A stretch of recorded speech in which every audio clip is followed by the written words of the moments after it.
हरे कृष्णा दंडोत प्रणाम। भगवत गीता के अध्याय 5 के श्लोक संख्या 27 और 28 के बारे में विचार करेंगे। ओम अज्ञानतिमिरान्धस्य ज्ञानाञ्जन शलाकया चक्षुरुन्मिलितं येन तस्मै श्री गुरुवे नमः। नमो विष्णुपादाय कृष्णप्रेष्ठाय भूतले श्रीमते भक्तिवेदांत स्वामिते नामिने। नमस्ते सरस्वते देवे गौरवाणी प्रचारिणे निर्विशेषा शून्यवादी पाश्चात्य देशतारिणे। जय श्री कृष्ण चैतन्य प्रभु नित्यानंद श्री अद्वैत गदाधर श्रीवासादि गौर भक्तवृंद। हरे कृष्ण कृष्ण कृष्ण हरे हरे, हरे राम राम राम हरे। श्लोक संख्या 27। इस प्रशान कृत्वा बहिर्भ्राम्या चक्षुषेवांतरे ध्रुवो प्राणपानो समो कृत्वा नासाभ्यंतरचारिणे यतेन्द्रिय मनोबुद्धिर मुनिर्मोक्षपरायणा विगतेच्छा भय क्रोधो यह सदा मुक्त एव स। यानी समस्त इंद्रियों को बाहर करके, इंद्रिय विषयों को बाहर करके, दृष्टि को भौहों के मध्य केंद्रित करके, प्राण तथा अपान वायु को नथुनों के भीतर रोककर और इस तरह मन, इंद्रिया तथा बुद्धि को वश में करके जो मोक्ष को लक्ष्य बनाता है, वह योगी इच्छा भय तथा क्रोध से रहित हो जाता है। जो निरंतर इस अवस्था में रहता है वह अवश्य ही मुक्त है। इस प्रशान करता बहिर्ब्राह्मण, परमात्मा के सिवाय सब पदार्थ बाह्य है। बाह्य पदार्थों को बाहर ही छोड़ देने का तात्पर्य है कि मन से बाह्य विषयों का चिंतन न करें। बाह्य पदार्थों के संबंध का त्याग कर्म योग में सेवा के द्वारा और ज्ञान योग में विवेक के द्वारा किया जाता है। यहाँ भगवान ध्यान योग के द्वारा बाह्य पदार्थों से संबंध विच्छेद की बात बता रहे हैं। ध्यान योग में एकमात्र परमात्मा का ही चिंतन होने से बाह्य पदार्थों से विमुक्ता हो जाती है। वास्तव में बाहरी पदार्थ बाधक नहीं है, बाधक है इनसे राग पूर्वक माना हुआ अपना संबंध, इनमें आसक्ति। इस माने हुए संबंध का त्याग करने में ही उपयुक्त पदों का तात्पर्य। अब चक्षुर चेवांतरे ध्रुव, भ्रुव यानी भ्रुव अंतरे पदों से दृष्टि को दोनों भौहों के बीच में रखना अथवा दृष्टि को नासिका के अग्रभाग में रखना, ये दोनों ही अर्थ लिया जा सकता है। ध्यान काल में नेत्रों को बंद रखने से लय दोष अर्थात निंद्रा आने की संभावना रहती है। आंखों को बंद करके हम ध्यान करेंगे। और नेत्रों को सर्वथा खुले रखने से सामने दृश्य रहता है तो विक्षेप दोष की संभावना रहती है। इन दोनों प्रकार के दोषों को दूर करने के लिए आधे मूंदे हुए नेत्रों की दृष्टि को दोनों भौहों के बीच स्थापित करने के लिए कहा गया है। इस शब्द का ही तात्पर्य प्राणापानो समो कृत्वा नासाभ्यंतर चारणो, यानी नासिका के बाहर निकलने वायु को प्राण और नासिका के भीतर जाने वाली वायु को अपान कहते। प्राण अपान, प्राण वायु की गति दीर्घ और अपान वायु की गति लघु होती है। इन दोनों को सम करने के लिए पहले बाई नासिका से अपान वायु को भीतर ले जाकर दाई नासिका से प्राण वायु को बाहर निकालें, फिर दाहिनी नासिका से अपान वायु को भीतर ले जाकर बाई नासिका से प्राण वायु को बाहर निकालते। इन सब क्रियाओं में बराबर समय लगना चाहिए। इस प्रकार लगातार अभ्यास करते रहने से प्राण और अपान वायु की गति सम, शांत और सूक्ष्म हो जाती है। जब नासिका के बाहर और भीतर कंठ आदि में वायु के स्पर्श का ज्ञान न हो तब समझना चाहिए कि प्राण अपान की गति सम हो गई है। इन दोनों की गति सम होने पर यानी अपना लक्ष्य परमात्मा के में रहेगा तब मन से स्वाभाविक ही परमात्मा का चिंतन होने लगता है। ध्यान योग में इस प्राणायाम की आवश्यकता होने से ही इसका इस पद में उल्लेख किया गया। यतेंद्रिय मनोबुद्धि, यानी प्रत्येक मनुष्य में एक तो इंद्रियों का ज्ञान रहता है और एक बुद्धि का ज्ञान।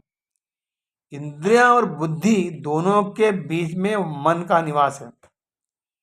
मनुष्य को देखना यह है कि उसके मन पर इंद्रियों के ज्ञान का प्रभाव होता है या बुद्धि के ज्ञान का प्रभाव होता है, अथवा आंशिक रूप से दोनों का ज्ञान का प्रभाव। इंद्रियों में ज्ञान में संयोग का प्रभाव पड़ता है और बुद्धि के ज्ञान में परिणाम का। जिन मनुष्यों के मन पर केवल इंद्रियों के ज्ञान का प्रभाव है, वे संयोग जन सुख लोभ में ही लगे रहते हैं, और जिनके मन पर बुद्धि के ज्ञान का प्रभाव है, वे सुखभोग का त्याग करने में समर्थ हो जाते हैं। न तेषु रमते बुधा, ऐसा गीता में 5वें अध्याय में कहा गया। प्राय साधकों के मन पर आंशिक रूप से इंद्रियां और बुद्धि दोनों के ज्ञान का प्रभाव रहता। उनके मन में इंद्रियों तथा बुद्धि के ज्ञान का द्वंद्व चलता रहता है, इसलिए वे अपने विवेक को महत्व नहीं दे पाते और जब जो करना चाहते हैं उसे नहीं कर पाते। यह द्वंद्व ही ध्यान में बाधक होता है। अतः यहाँ मन बुद्धि तथा इंद्रियों को वश में करने का तात्पर्य है कि मन पर केवल बुद्धि के ज्ञान का प्रभाव रह जाए और इंद्रियों के ज्ञान का प्रभाव सर्वथा मिट जाए। मुनिर्मोक्ष परायण, परमात्मा प्राप्ति करना ही जिसका लक्ष्य है, ऐसे परमात्मा का मनन करने वाले साधक को यहाँ मोक्ष परायण कहा गया है। परमात्मा सब देश काल आदि में परिपूर्ण होने के कारण सदा सर्वदा सबको प्राप्त होते हैं, परंतु दृढ़ उद्देश्य न होने के कारण ऐसे नित्य प्राप्त तत्व की अनुभूति में देर हो रही है। यदि एक हमारा दृढ़ उद्देश्य बन जाए तो तत्व की अनुभूति में देरी का काम नहीं है। वास्तव में उद्देश्य पहले से बना बनाया है, क्योंकि परमात्मा की प्राप्ति के लिए ही यह मनुष्य शरीर मिला है। हमें केवल इस उद्देश्य को पहचानना है। जब साधक इस उद्देश्य को पहचान लेता है तब उसमें परमात्मा की प्राप्ति की लालसा उत्पन्न हो जाती है। यह लालसा संसार की सब कामनाओं को मिटाकर साधक को परमात्मा तत्व का अनुभव करा देती है। अतः परमात्मा प्राप्ति के उद्देश्य को पहचानने के लिए यहाँ मोक्ष परायण शब्द का प्रयोग हुआ। कर्मयोग, सांख्य योग, ध्यान योग, भक्ति योग आदि सभी साधनों में एक दृढ़ निश्चय या उद्देश्य की बड़ी आवश्यकता होती है। अगर अपने कल्याण का उद्देश्य ही दृढ़ नहीं है तो साधन से सिद्धि कैसे मिलेगी। इसलिए यहाँ मोक्ष परायण पद से ध्यान योग में दृढ़ निश्चय की आवश्यकता बताई गई। विगत इच्छा भय क्रोध, यानी अपनी इच्छा की पूर्ति में बाधा देने वाली प्राणी को अपने से सबल मानने पर उससे भय उत्पन्न होता है और निर्बल मानने से उस पर क्रोध आता है।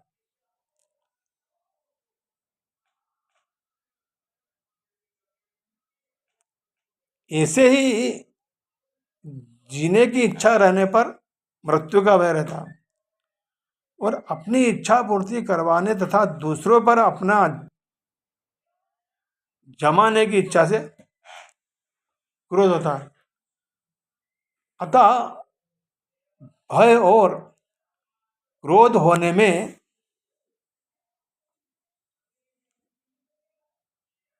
इच्छा ही मुख्य होती है। यदि मनुष्य की इच्छा पूर्ति का उद्देश्य न रहे अपितु एकमात्र परमात्मा की प्राप्ति का उद्देश्य रह जाए तो भय क्रोध सहित इच्छा का सर्वथा अभाव हो जाता है। इच्छा का सर्वथा अभाव होने पर मनुष्य मुक्त हो जाता है। कारण कि वस्तुओं की और जीने की इच्छा से ही मनुष्य जन्म मृत्यु के बंधन में पड़ता है। साधक को गंभीरता पूर्वक विचार करना चाहिए कि क्या वस्तुओं की इच्छा से वस्तुएं मिल जाती हैं और जीने की इच्छा से मृत्यु से बच जाते हैं। वास्तविकता तो यह है कि न तो वस्तुओं की इच्छा पूरी कर सकते हैं और न मृत्यु से बच सकते हैं। इसलिए यदि साधक का यह दृढ़ निश्चय हो जाए कि मुझे एक परमात्मा के सिवा कुछ नहीं चाहिए, तो वह वर्तमान में ही मुक्त हो सकता है। परंतु यदि वस्तुओं और जीने की इच्छा रहेगी तो हमारी इच्छा कभी भी पूरी नहीं होगी और मृत्यु के भय से बचाव नहीं होगा तथा क्रोध से भी छुटकारा नहीं होगा। इसलिए मुक्त होने के लिए इच्छा रहित होना अत्यंत आवश्यक है। यदि वस्तु मिलने वाली है तो इच्छा किए बिना ही मिलेगी, और यदि वस्तु नहीं मिलने वाली है तो इच्छा करने पर भी नहीं मिलेगी। अतः वस्तु का मिलना या न मिलना इच्छा के अधीन नहीं है, अपितु किसी विधान के अधीन है। जो वस्तु इच्छा के अधीन नहीं है उसकी इच्छा छोड़ने में क्या कठिनाई है। यदि वस्तु की इच्छा पूरी हो तो उसे पूरी करने का प्रयत्न करते हैं, और यदि जीने की इच्छा पूरी हो तो मृत्यु से बचने का प्रयत्न करते हैं। परंतु इच्छा के अनुसार न तो वस्तुएं मिलती है और न मृत्यु से बचाव होता है। यदि वस्तुओं की इच्छा नहीं रहेगी तो हमारा जीवन आनंदमय हो जाता है, और यदि जीने की इच्छा नहीं रहेगी तो मृत्यु भी आनंदमय हो जाती है। जीवन तभी कष्टमय होता है जब वस्तुओं की इच्छा करते हैं, और मृत्यु तभी कष्टमय होती है जब जीने की इच्छा करते हैं। इसलिए जिसने वस्तुओं की ओर जीने की इच्छा का सर्वथा त्याग कर दिया है वह जीते जी मुक्त हो जाता है, अमर हो जाता है। सदा मुक्त एव स उत्पत्ति विनाशशील पदार्थों के साथ अपना संबंध मानना ही बंधन है। इस माने हुए संबंध का सर्वथा त्याग करना ही मुक्ति है। जो मुक्त हो गया है उस पर किसी घटना परिस्थिति निंदा अनुकूलता प्रतिकूलता जीवन मरण आदि का किंचित मात्र भी असर नहीं पड़ता। इस प्रकार हम देखते हैं कि मृत्यु विषय उपरत सिद्धांत का प्रतिफल करके भगवान अर्जुन को यह शिक्षा देते हैं कि मनुष्य किस प्रकार अष्टांग योग का अभ्यास करके इस स्थिति को प्राप्त कर लेता है। यह अष्टांग योग है यम नियम आसन प्राणायाम प्रत्याहार धारणा ध्यान समाधि आदि पर विभाजित है। और परमात्मा का चिंतन यानी कृष्ण भावना भावित व्यक्ति सदैव भक्ति में लीन होता है, कृष्ण का चिंतन करता रहता है, जिससे उसकी समस्त इंद्रियों के अन्यत्र प्रवृत्त होने का भय ही नहीं रह जाता है। अष्टांग योग की अपेक्षा इंद्रियों को वश में करने का कि यही एक उत्तम विधि है कि हम कृष्ण भावना अमृत में रहें, हमेशा परमात्मा का चिंतन करते। हरे कृष्ण।